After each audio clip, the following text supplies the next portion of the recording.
अन्य इमारतें और स्फिंक्स एक दूसरे से एक ही और व्यक्ति विशेष संबंध में क्यों हैं?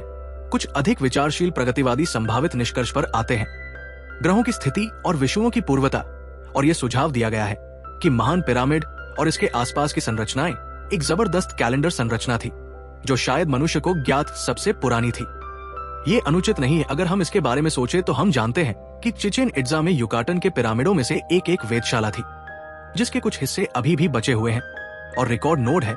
हम जानते हैं कि ये एक वेधशाला थी। इसके अन्य संकेत भी हैं। बेबीलोनिया के महान चिड़ियाघर के चूहे और काल्डेरा टावर तारों को देखने के लिए बदतर थे। वे वो स्थान थे जहां प्राचीन चाल्डियन साल दर साल, सदी दर सदी आकाश का अध्ययन करते थे, और ब्रिटिश संग्रहालय के बर्ड्स के अनुसार इनमें से कई अध्ययन और गणनाएं 10 या 20 हजार वर्षों तक की गई। इस पूरी स्थिति के संबंध में एक बात जो दिमाग में आती है वो ये है कि हमें अपनी समझ को संशोधित करना पड़ सकता है कि पुरातनता कैसी थी। शायद हम ये नहीं मान सकते कि हम धीरे धीरे एक पूरी तरह से बर्बर राज्य से उभरे हैं, और हमारी वर्तमान संस्कृति के पीछे कुछ हजार वर्षों में एक विशाल अज्ञानता के अलावा कुछ भी नहीं था। ये अवधारणा कहीं भी नहीं टिकेगी। रास्ते में जबरदस्त दिमाग थे, ज्ञान का एक बड़ा समूह था जो कौशल, सौंदर्य और ज्ञान के अविश्वसनीय कार्यों की योजना बनाने और उन्हें क्रियान्वित करने में सक्षम था। मिस्र के लोग स्वयं इस राय के थे कि एक सुदूर समय में देवता मनुष्यों के साथ थे। देवता और दिव्य शक्तियां पृथ्वी पर चलती थी। अब इसे फिर से प्रतीकात्मक माना जा सकता है, या शायद वे हमें यह बताने की कोशिश कर रहे थे कि बहुत पहले एक सुदूर समय में मानव स्वाभाविक रूप से रहस्यमय था। स्वाभाविक रूप से उसके पास अतिरिक्त संवेदी धारणा की शक्ति थी। स्वाभाविक रूप से वह उन दिव्य सिद्धांतों से संवाद कर सकता था या समझ सकता था, अनुमान लगा सकता था या उन पर प्रतिक्रिया कर सकता था जिन पर ब्रह्मांड आधारित था। वास्तव में ये कि मनुष्य के साथ चलने वाले देवताओं का वास्तव में मतलब था कि मनुष्य में ईश्वर की शक्ति अस्पष्ट नहीं थी जैसा कि अब है, जो धीरे धीरे समय के साथ भौतिक दुनिया ने कब्जा कर लिया है। प्राचीन लोगों का भौतिक अस्तित्व तुलनात्मक रूप से बहुत सरल था। जनसंख्या की कोई समस्या नहीं थी। व्यापार और युद्धों में गहन प्रतिस्पर्धा तुलनात्मक रूप से कुछ साहसी सैन्यवादियों तक सीमित थी। लोग सामान्य रूप से बहुत शांत और प्राकृतिक जीवन जीते थे, जो सार्वभौमिक कानूनों में उनकी अंतर्दृष्टि पर पूरी तरह निर्भर थे। जैसे अमेरिकी भारतीयों ने बिना किसी बाहरी सहायता के न केवल एक रहस्यवाद विकसित किया, बल्कि अपने भीतर से व्यावहारिक रूप से अपने मामलों की सरकार के लिए आवश्यक हर कानून, नियम और सिद्धांत विकसित किया। इरोक्वाइस का महान संघ संभवतः अंतर्राष्ट्रीय शांति के सबसे महत्वपूर्ण आंदोलनों में से एक था जिसे दुनिया ने कभी जाना था, और फिर भी इसे पेड़ों के नीचे बैठकर भारतीयों द्वारा विकसित और परिपूर्ण किया गया था। उनके बालों में पंख वाले जानवरों की तेज गति से परिक्रमा की गई थी, और फिर भी इन लोगों में सहज और आंतरिक रूप से अंतर्दृष्टि की जबरदस्त गहराई थी। अंतर्दृष्टि की ये गहराई वास्तविकताओं के साथ सीधा संपर्क, उनका नया दर्शन, यदि आप इसे ऐसा कह सकते हैं, पूरी तरह से उनके समकालीनों के विचारों और इन समकालीनों द्वारा पहले के दस्तावेजों और विश्वासों की व्याख्याओं पर आधारित है। यदि हम ये मान लें कि व्यक्ति लगभग पूर्ण ज्ञान का स्रोत था, कि उसके पास अपने अस्तित्व के लिए आवश्यक लगभग हर चीज को समझने की योग्यता और क्षमता थी, तो यह पूरी तरह संभव है कि हम धीरे धीरे ये जानने जा रहे हैं कि नेताएं सहज प्रक्रिया एक महान समूह का हिस्सा थी। आप उन्हें रहस्यमय ऋषि कह सकते हैं। प्राचीन काल के बुद्धिमान लोग थे जो पृथ्वी के पहले व्यक्ति थे जिन्होंने जाना, और मन और विचार के दिग्गज जो उन दिनों पृथ्वी पर थे। किसी भी घटना में हालांकि निस्संदेह एक परंपरा थी जो मिस्र में एक और भी पुराने स्रोत से उतरी थी, एक परंपरा जो आध्यात्मिक संसाधनों के आंतरिक विकास पर आधारित थी, एक विकास जो शायद भारत या उन प्राचीन सभ्यताओं में से एक तक वापस चला गया जो अब लुप्त हो चुके हैं। लेकिन ये 4 या 5,000 या यहाँ तक कि 10,000 ईसा पूर्व तक था। तनों में या कुछ लोगों के पास रखने के लिए एक महान ज्ञान था, और इन कुछ लोगों ने कमोबेश रहस्यों की प्रणाली की स्थापना की जो मिस्र, ग्रीस और रोमन साम्राज्य में संचालित थी। अब इसमें भी मुझे लगता है कि यह ध्यान में रखना बहुत महत्वपूर्ण है कि आरंभ प्रणाली जो उस समय मिस्र में प्रचलित प्रणाली थी, एक जबरदस्त बिंदु पर आधारित थी।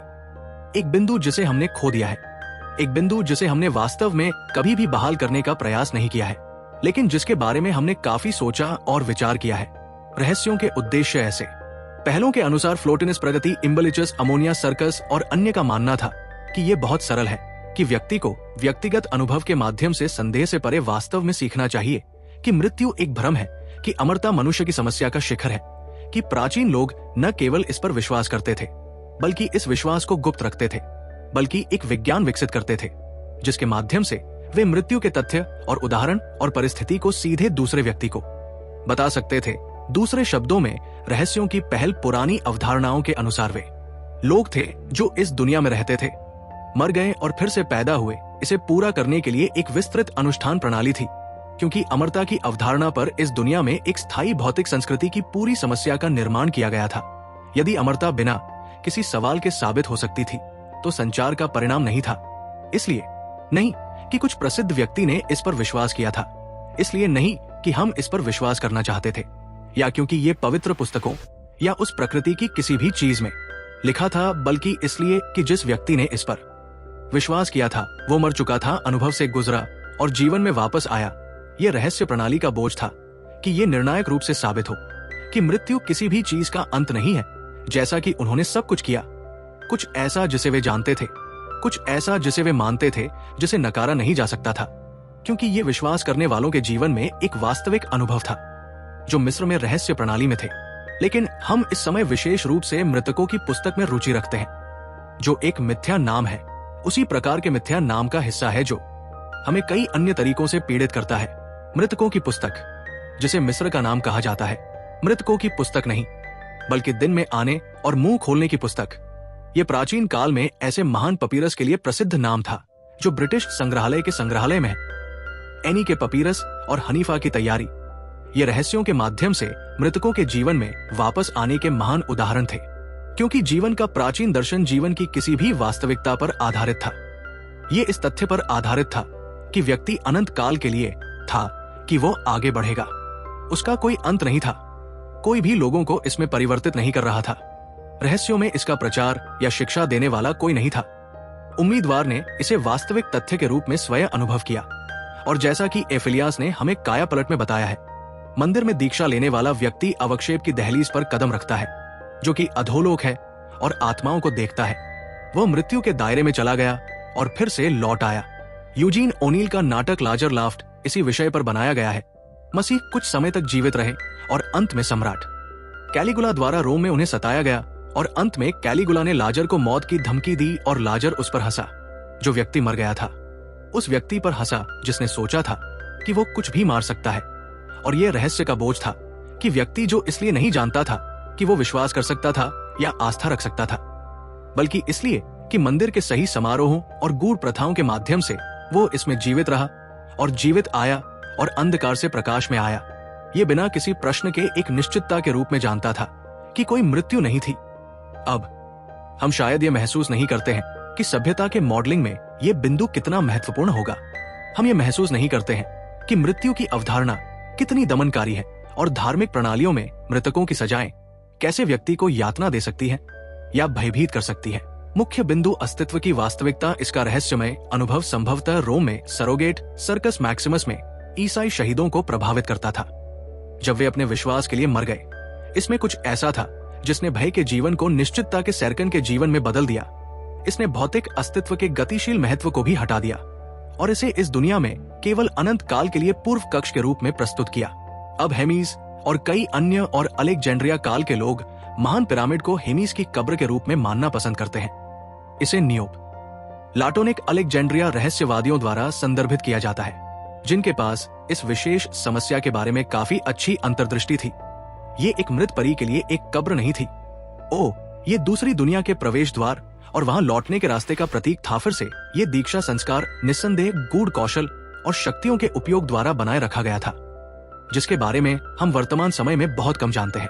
लेकिन ये माना जाता था कि ये ज्ञान की कब्र थी, छिपे हुए स्थानों का घर, रहस्यमय संरचना जो एक तरह से अनंत काल का स्मारक था, जो पृथ्वी पर एक निरंतर बिंदु के साथ ऊपर की ओर इशारा करता था, ताकि नीचे की हर चीज शीर्ष को विकृत कर दे, और ये अमरता तक पहुंचने की चीज की तरह था। शब्द पिरामिड स्वयं टीयर से लिया गया है, जिसका अर्थ है आग। इसलिए इमारत लौ के आकार की थी, और उस समय जब पत्थर सभी जगह पर थे, ये अपने रहस्यमय बिंदु के साथ एक चमकती हुई लौ की तरह चमकती थी। ये बाइबल में एक मार्कर भी था। ये संभवतः वो स्मारक है जिसे पुराने नियम के अनुसार मिस्र में स्थापित किया गया था। किसी भी घटना में नवरटनिस्ट और उस अवधि के लोगों ने इसे दूसरे जन के घर की तुलना में सोचा था। वो घर जहां व्यक्ति पैदा हुआ था, इस दुनिया में फट गया, इसके रहस्य को सीखा, और मुझे विश्वास है कि ये कंगाल था।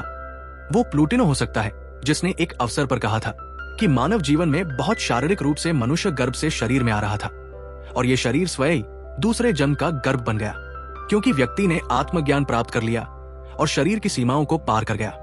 और जिन्होंने इसे प्राप्त नहीं किया, वे जीवन के अंत में शरीर से बाहर एक अशरीरी अवस्था में पैदा हुए, ताकि इस पैटर्न न को रहस्य अनुष्ठान का हिस्सा माना गया। इस विशेष प्रकार के विचार का एक और दिलचस्प उदाहरण जापान में जूडो में पाया जाता है। जूडो और ओरिएंट की कई अन्य आत्मरक्षा कलाएं एक अजीब तरह के साहस से संबंधित है।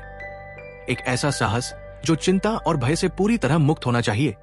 यदि भय मौजूद है तो व्यक्ति अपने भीतर एक आतंक के उदय से कमजोर हो जाता है, और इसलिए आमतौर पर अपने ही दिन और अपने तरीके से आपदा में आता है। इसलिए जूडो में इससे पहले कि कलाकार कला के उच्चतम ग्रेड प्राप्त करे, उसे मार दिया जाना चाहिए। उसके शिक्षक ने उसे मार दिया। उसका शिक्षक शरीर पर कुछ संरचनात्मक दबाव डालता है जो हृदय को रोक देता है। उसे याद है और पता है कि उसके साथ क्या हुआ था, और उसे एहसास होता है कि मृत्यु का उसका डर निराधार था, कि परिवर्तन का डर जो उसे इस दुनिया में कायर बना सकता था, वो केवल उसके अपने मन का भ्रम था, कि वास्तव में परिवर्तन उतना ही सामान्य, प्राकृतिक और उचित था जितना कि जीवन का कोई अन्य पहलू, और इसमें कोई रुकावट नहीं थी। व्यक्ति कभी भी अमर प्राणी होना बंद नहीं करता, चाहे वो कोई भी हो या उससे बाहर। अब मिस्रवासियों ने स्पष्ट रूप से इस पर बहुत दृढ़ता से निर्माण किया। हिंदुओं ने भी ऐसा ही किया। उन्होंने इस बोध के जबरदस्त महत्व को महसूस किया है, या महसूस किया है कि कोई समाप्ति नहीं थी, कि कोई समाप्ति नहीं थी अंत में, कि जीवन के श्रम कभी व्यर्थ नहीं जाते और जीवन की उपलब्धियां सदैव आवश्यक होती है।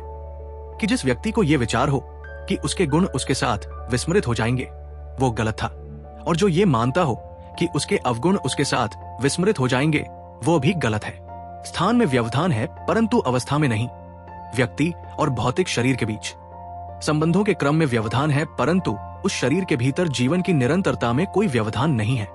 इस प्रकार भौतिकवाद, जो हमारे समय में कमोबेश प्रचलित हो गया है, उस दुर्भाग्यपूर्ण दबाव के एक बहुत बड़े भाग के लिए जिम्मेदार ठहराया जा सकता है जो आज हमें परेशान करता है। भौतिकवाद अपराध को बढ़ावा देता है, निरंतर भय का निर्माण करने में मदद करता है, व्यक्ति को अत्यधिक भौतिकवादी बनाता है क्योंकि वो कोई अन्य रास्ता नहीं जानता।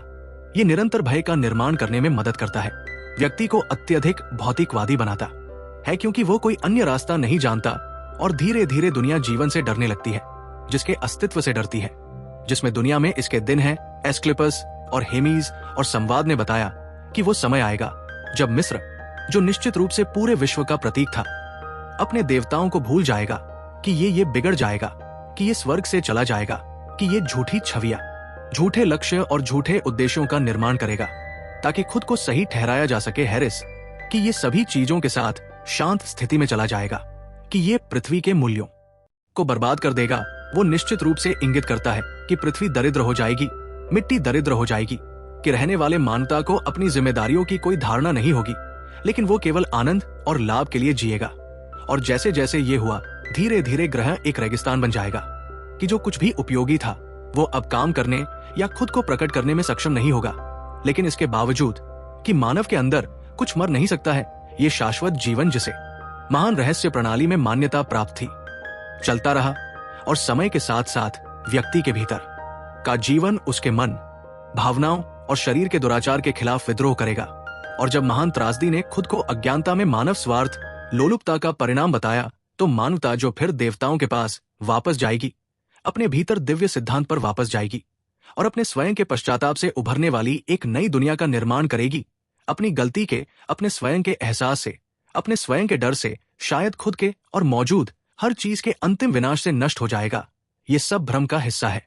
ये एक भ्रम है